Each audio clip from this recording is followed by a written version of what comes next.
காங்கிரஸ் ஆட்சியில 1956ஆம் ஆண்டு தமிழ் ஆட்சி மொழியாக அறிவிக்கப்பட்டது.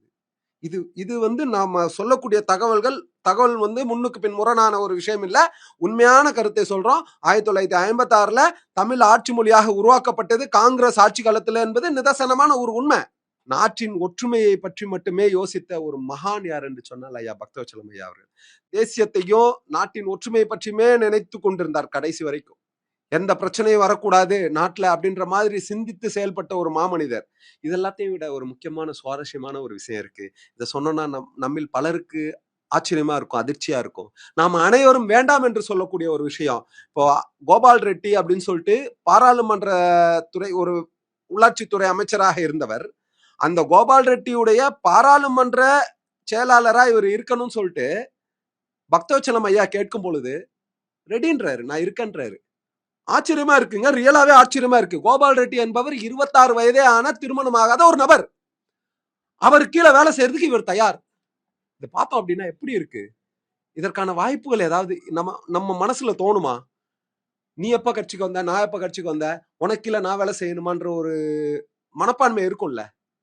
அது எதையுமே இல்லாம தூக்கி போட்டு நான் செய்யறேன், வேலை செய்யறேன் அப்படின்னு சொன்னவர். அப்போ இது போன்ற மாமனிதர்கள்ன்றது ஒரு கிடைப்பதற்கு அரிய ஒரு விஷயம் தான். இதெல்லாம் சொல்லலாம்.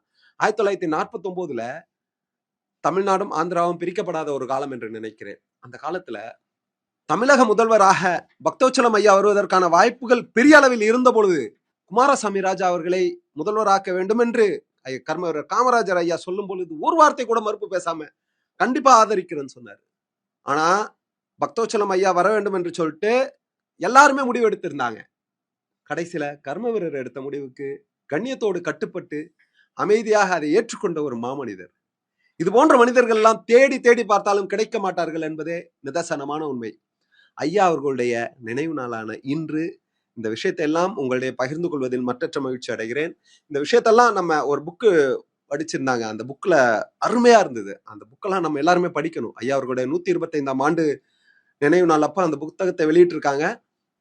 தலைவர் கோபண்ணா அவர்கள் எனக்கு அந்த புத்தகத்தை கொடுத்தாங்க.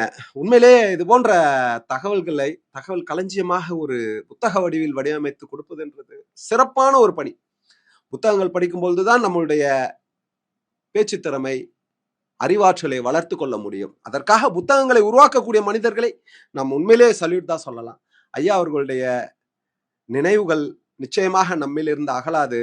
ஐயா அவர்கள் நம்மை விட்டு மறைந்திருந்தாலும் அவர்களுடைய அந்த செயலாற்றலின் காரணமாக இன்றல்ல இனி என்றென்றும் நம் மனதில் நிலைத்து இருப்பார் என்பதை கூறி விடைபெறுகிறேன். நன்றி அருமை உறவுகளே. மற்ற நிகழ்ச்சி சந்திப்போம். ஜெய் ஹிந்த்.